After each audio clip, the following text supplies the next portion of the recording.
The morning, everything changed. Smell of brewing coffee filled the apartment as morning sunlight streamed through the windows. Celeste Rivers stood in the bathroom, staring at the small plastic test in her trembling hands. 2 pink lines, pregnant. Her heart hammered against her ribs as reality crashed over her like a wave. She was carrying Adrian Blackwood's child. She walked slowly to the home office, where Adrian sat, typing furiously on his laptop. His sharp features were focused on the screen, his expensive suit perfectly pressed as always. The leather chair creaked as he shifted, completely absorbed in his work. Celeste clutched the pregnancy test, her palms sweating despite the cool air conditioning. "Adrian," she said softly, her voice barely above a whisper. He glanced up with irritation creasing his brow. "What is it?" "I have a conference call in 10 minutes." Celeste stepped closer, the polished floor cold beneath her bare feet. She extended her hand, showing him the test. "I need to show you something important." The cold response, Adrian's eyes fixed on the pregnancy test. She watched the color drain from his face as understanding dawned. His jaw clenched tight and his breathing became shallow and quick. The silence stretched between them like a chasm. "No," the word came out harsh and final. "This cannot be happening right now, Adrian. I know we didn't plan this, but maybe we can plan this." He stood abruptly, his tall frame towering over her. "Celeste, do you understand what this means? My company is merging with international investors. I cannot have any complications right now. My reputation depends on staying focused and unattached." The woody scent of his cologne, once comforting, now made her stomach turn. Celeste felt tears burning behind her eyes. Complications. "We're talking about our baby, Adrian. Our child." He turned away from her, staring out the window at the city skyline. "A child I cannot afford to have. Not now. Maybe not ever. You know how the business world works. I need to appear single, successful, completely dedicated to my career." The ultimatum. Celeste's legs felt weak. She gripped the edge of the desk to steady herself. "What are you asking me to do?" Adrian sat back down, his fingers already returning to the keyboard as if dismissing her presence. "I know a private clinic. Very discreet. We can schedule an appointment for next week. I'll pay for everything." The tapping of keys echoed in the heavy silence. Celeste felt the room spinning around her. "You want me to end this pregnancy?" "I want you to be practical." His voice was cold, businesslike. "I have responsibilities to hundreds of employees, to shareholders, to my family name. I cannot be a father right now." Tears spilled down Celeste's cheeks. "And what if I refuse? What if I want to keep this baby?" Adrian finally looked up at her, his dark eyes hard as stone. It was the same look he used in boardroom negotiations to intimidate competitors. "Then you'll do it alone. Make your choice, Celeste. Stay with me and take care of this problem, or leave and raise a child by yourself." Breaking point. The words cut deeper than any physical wound. Celeste looked around the office, seeing all the small pieces of their relationship scattered throughout the room. Photos of them together on vacation. Her favorite coffee mug beside his computer. The book she had lent him that he never read. Everything suddenly felt like it belonged to a different life, a different person. "All right," she said quietly, her voice surprisingly steady. "You've made your choice clear." She walked to the bedroom they had shared for 2 years. His expensive cologne still clung to the silk sheets, making her feel sick. Celeste pulled out her suitcase and began packing her clothes mechanically. Each item held memories. The green dress from their first fancy dinner, the blue sweater he said, made her eyes sparkle.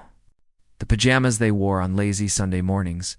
As she folded her clothes, a tear fell onto the green dress, leaving a dark spot. She wiped it away quickly and continued packing.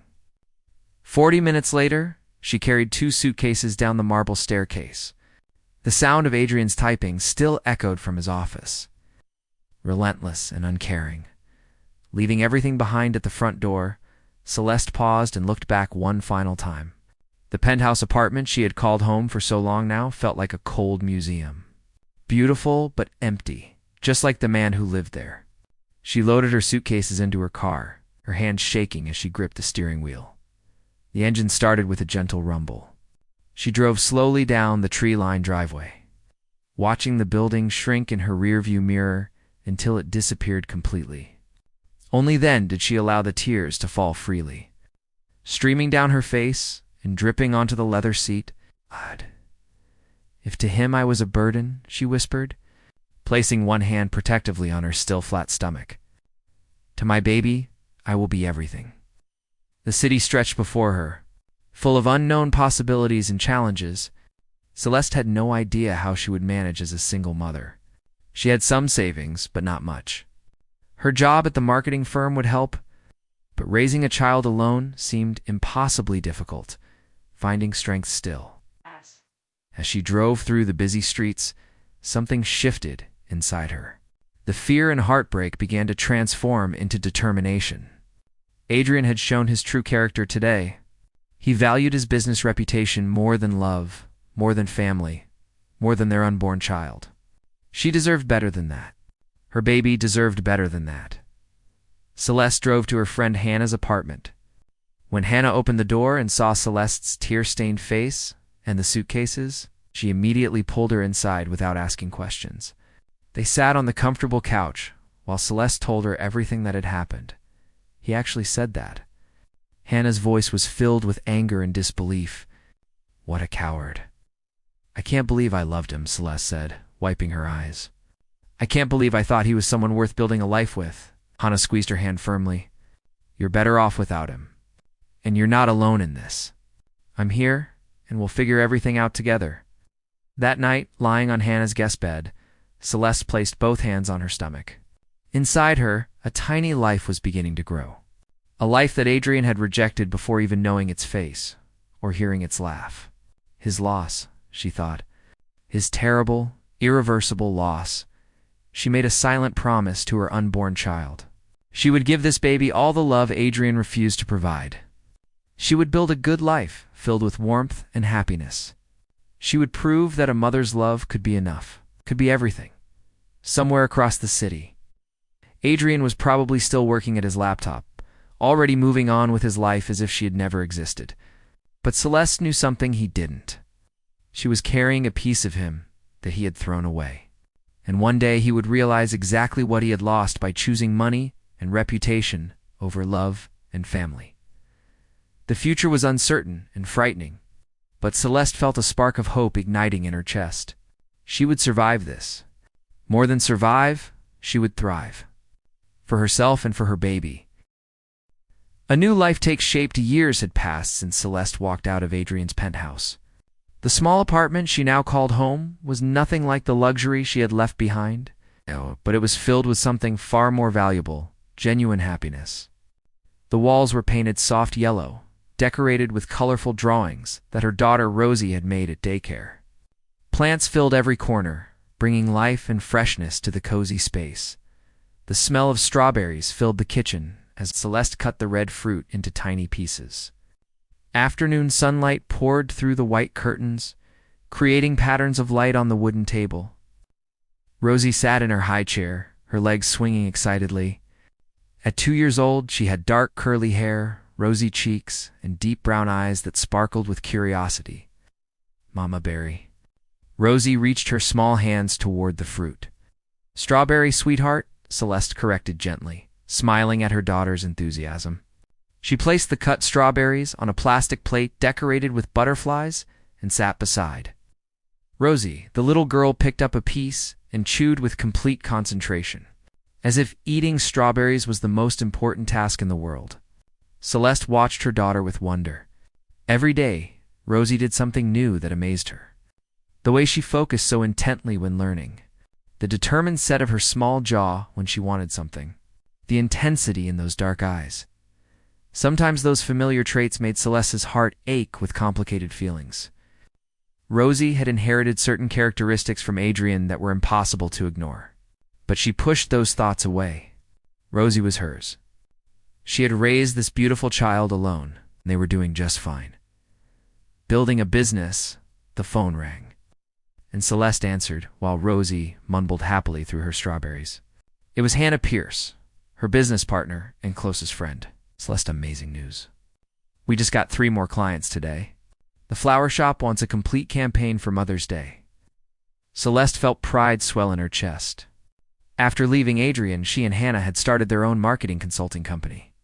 It had been terrifying at first, working from Hannah's kitchen table with barely any clients. But slowly, through hard work and creativity, they had built something successful. That's wonderful, Hannah. Can we meet Tuesday to plan the strategy? Rosie will be at daycare then. Perfect. You know, you could hire someone to help with Rosie. It might make work easier. Celeste glanced at her daughter, who was now trying to stack strawberry pieces into a tower. I don't need to. We're managing fine. Rosie is my priority, and we've found a good balance. After hanging up, Celeste carried Rosie to the living room. The space had a soft beige couch, shelves filled with children's books, and wicker baskets organizing toys. A lavender scent from the diffuser mixed with the natural smell of home. This was a real home, warm and lived in. So different from the cold perfection of Adrian's penthouse, Simple Joy's Rose crawled to her toy box and pulled out a brown teddy bear that Celeste had bought during her pregnancy. The little girl hugged it tight, making a contented sound that melted Celeste's heart. Bear, Rosie announced proudly, pressing the stuffed animal against her face. Celeste sat on the soft rug beside her daughter, watching every movement with fascination. Rosie had such a strong personality for someone so young. She was determined and curious, but also affectionate and sensitive. These qualities made Celeste's chest tight with love. Rain began pattering against the window, creating a gentle rhythm that always calmed Rosie.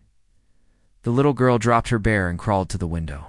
Pressing her small hands against the cool glass, she watched the raindrops trace winding paths down the window with complete fascination. Water, Rosie said, tapping the glass and leaving tiny handprints. That's right. Rain. Celeste joined her daughter, picking her up and settling into the armchair by the window. Rosie relaxed against her mother's chest, her warm body fitting perfectly in Celeste's arms. They sat together watching the rain, the rhythmic sound creating an atmosphere of perfect peace. Celeste breathed in Rosie's scent, a mixture of baby shampoo, powder, and that unique smell all young children have. It was a fragrance that calmed any anxiety, that healed any pain from a difficult day. You know something, my love? Celeste murmured, stroking Rosie's soft curls. You're the best thing that ever happened to me. Rosie looked up with those serious dark eyes, studying her mother's face with childlike intensity.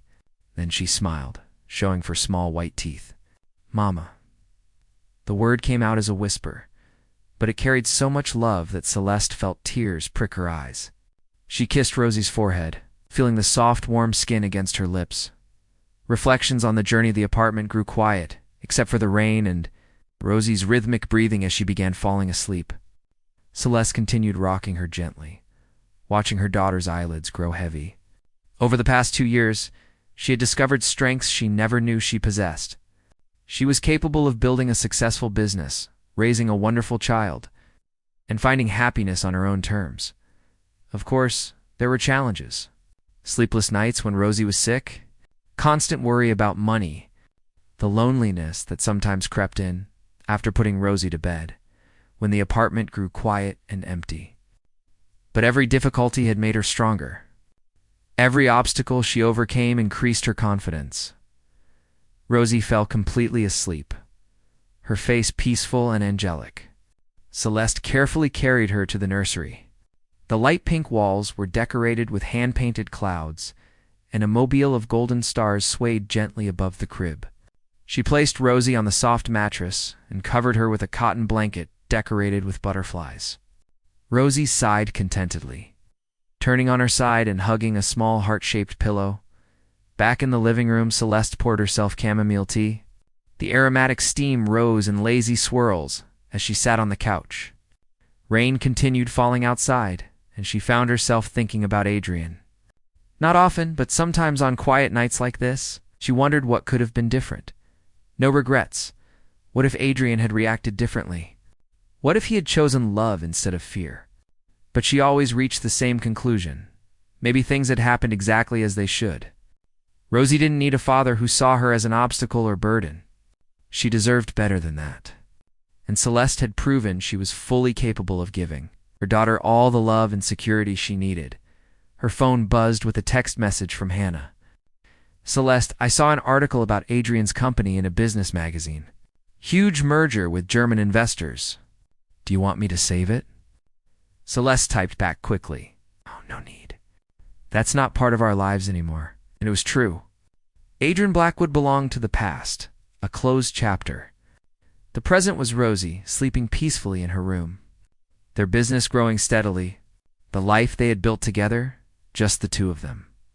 She finished her tea and went to check on Rosie one more time. The little girl was sleeping soundly, her lips slightly parted in a serene smile. Celeste adjusted the blanket and whispered, "You deserve to know your father, my love, but I couldn't force him to want you."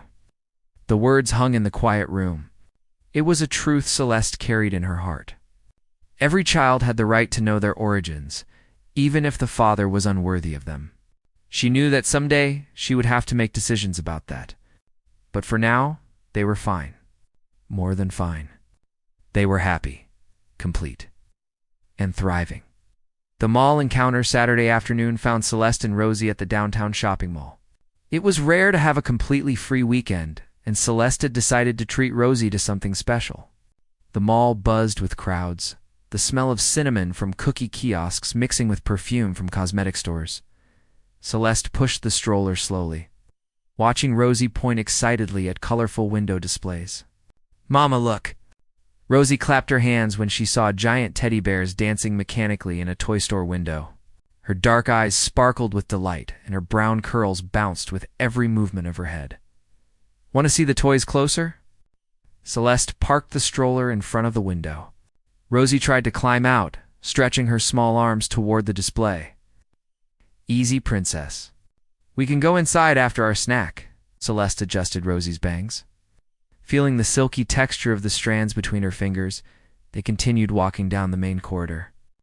Background music played softly, mixing with conversations and the distant noise from the food court. Celeste stopped in front of a children's clothing store, admiring a yellow dress in the window. Rosie was growing so fast, constantly needing new clothes. "How about this dress, sweetheart?" Celeste pointed to the item. But Rosie's attention had shifted to something more interesting. A group of children playing near an ornamental fountain in the center of the mall. She began squirming in the stroller, wanting to explore. Celeste looked around, assessing if it was safe to let Rosie walk. The area was busy, but spacious enough for a child to play under supervision. She lifted Rosie from the stroller, holding her small hand firmly. "You can walk, but stay close to Mama. Okay?" Rosie nodded eagerly, already pulling Celeste toward the fountain. Her determined little steps echoed on the marble floor, and Celeste had to quicken her pace to keep up with her daughter's enthusiasm. Face to face, the fountain was beautiful, with water jets dancing in synchronized patterns. Rosie stopped abruptly, her mouth open in wonder at the aquatic display. A few drops splashed lightly, refreshing the air around them. "Ada! Water dance!" Rosie exclaimed, trying to touch the jets that were just out of reach. Celeste laughed, gently pulling her daughter to a safe distance. "It really does dance, doesn't it?" That's when she felt it. A familiar presence, an energy that made all the hair on her arms stand up. Her stomach clenched involuntarily. Her heart began racing as if her body recognized something her mind hadn't yet processed. Celeste slowly lifted her eyes, scanning the crowd around the fountain. And then she saw him. Adrian Blackwood stood about 20 yards away, near the entrance to an expensive jewelry store. His perfectly tailored dark gray suit molded to his tall, elegant frame.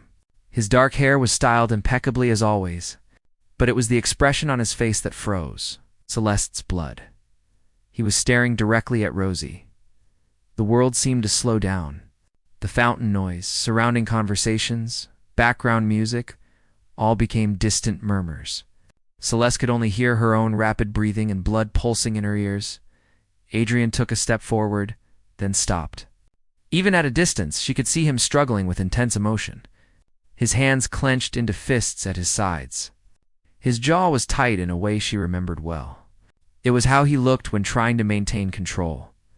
Rosie, oblivious to the attention, continued playing near the fountain.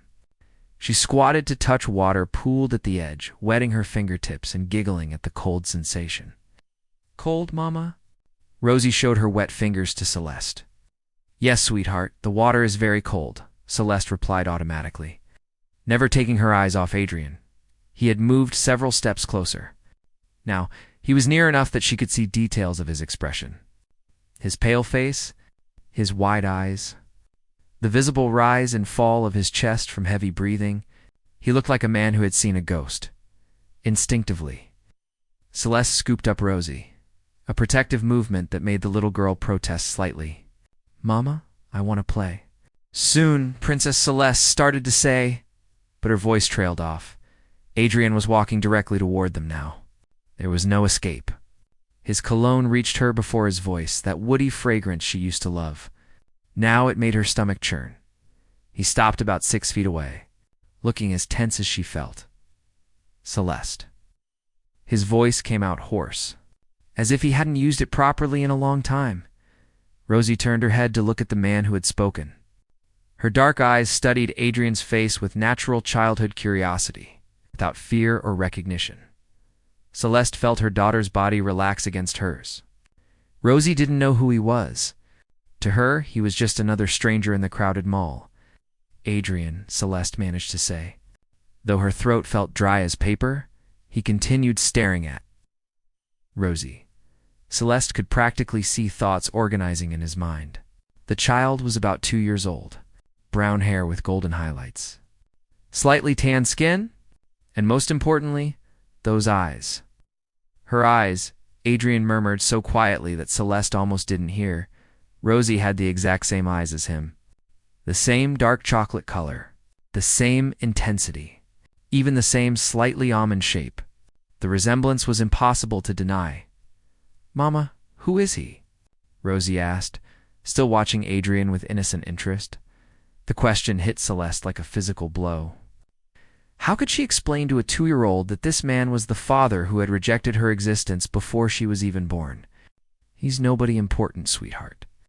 The words came out colder than Celeste intended. Adrian flinched visibly, as if she had slapped him. Confrontation and desperation, Adrian took another step forward, and Celeste instinctively stepped back. "Celeste, can I talk to you, please?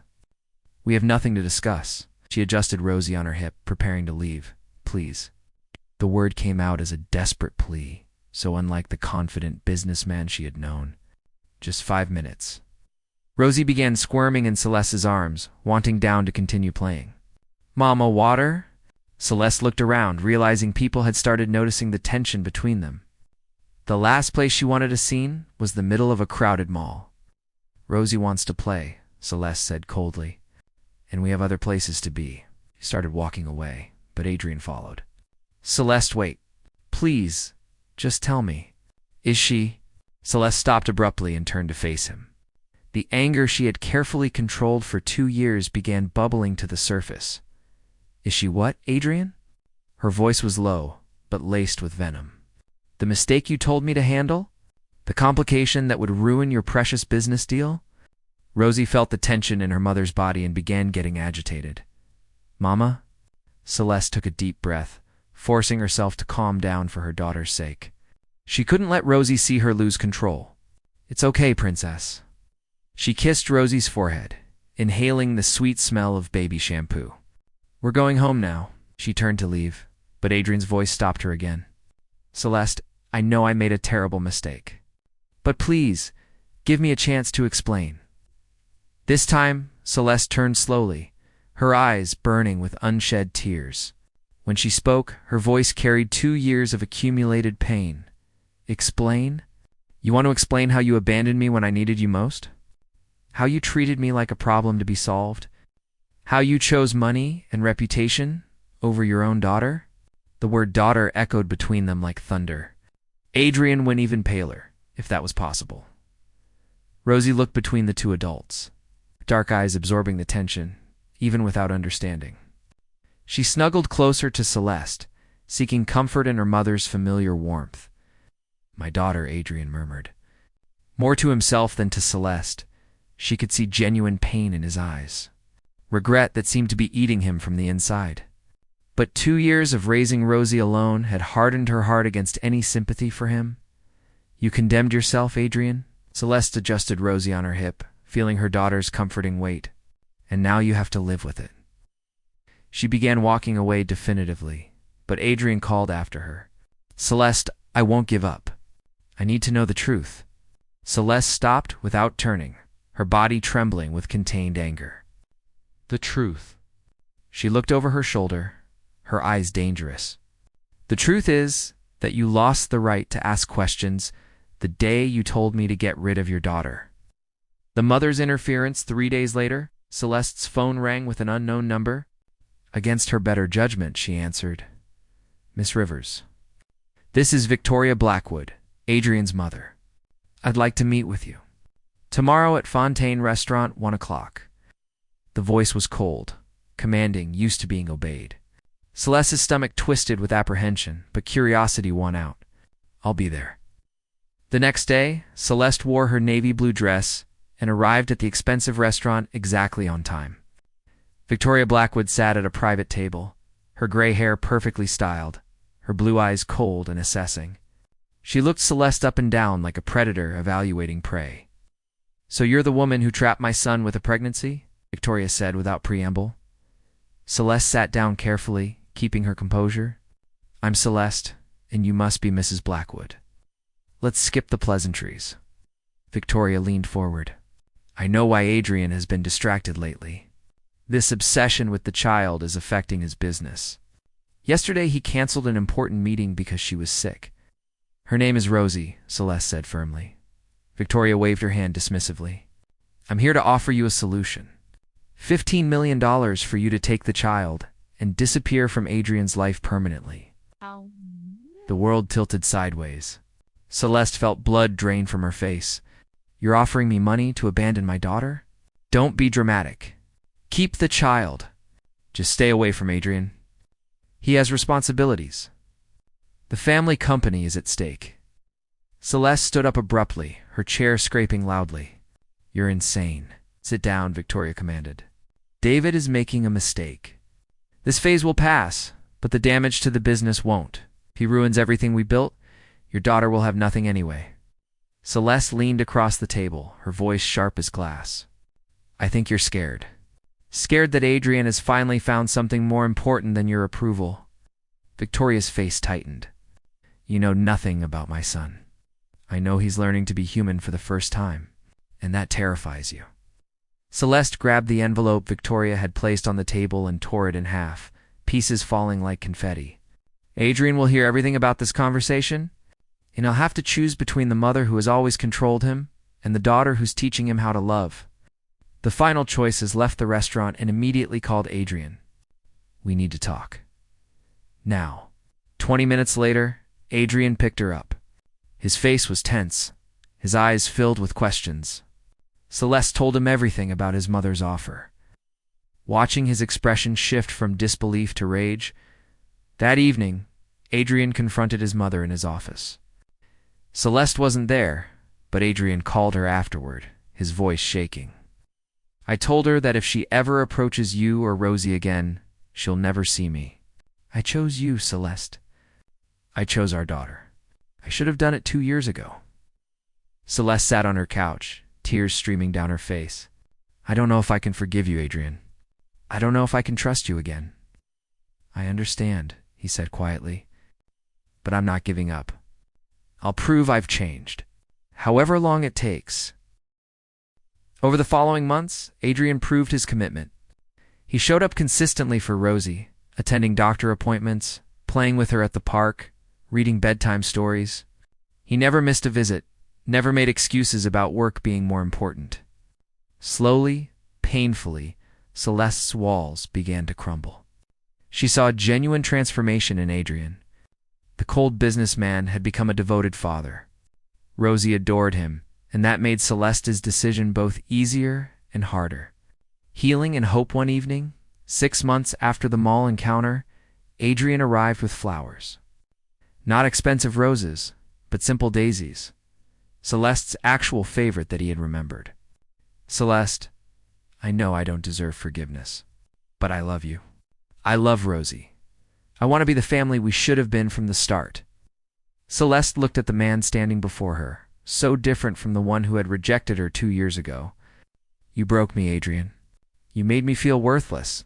I know." His voice cracked. "I was a coward.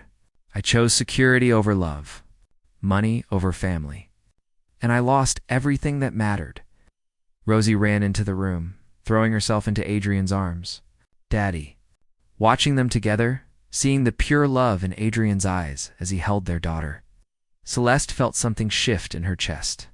Not forgiveness, not yet, but maybe the beginning of healing. "We'll take it slow," she said finally. "For Rosie's sake, we'll try.